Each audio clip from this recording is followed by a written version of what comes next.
ხელოვნების მუზეუმში პირველი ქართველი ქალი მოქანდაკე ნინო წერეთლის დაბადებიდან 115 წლის იუბილეისადმი მიძღვნილი გამოფენა გაიხსნა ექსპოზიციაზე. ხელოვანი 60-მდე ნამუშევარი, ქანდაკება, გრაფიკული ნამუშევრები და თეატრალური კოსტიუმების ესკიზებია წარმოდგენილი.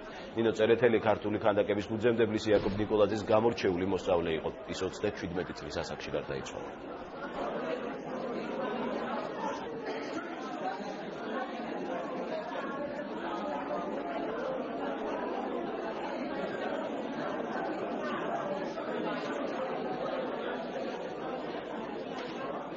ექსპოზიციაში ქანდაკებების გარდა წარმოდგენილი არის მისი გრაფიკული ნამუშევრები, თეატრალური კოსტიუმების ესკიზებიც კი, ასე რომ მე ვფიქრობ, რომ ეს გამოფენა ძალიან საინტერესო იქნება, მას დამთვალიერებელი არ მოაკლდება. ეს არის ერთ-ერთი ყველაზე მნიშვნელოვანი სახელი მე-20 საუკუნის ქართულ სახალხო ხელოვნებაში, მოქანდაკე, რომელმაც არჩეულებრივად კარგად გააგრძელა ის ესთეტიკური ადამიანური ხაზი, რომელიც თავის მასწავლებელისგან, იაკობ ნიკოლაძისგან მიიღო.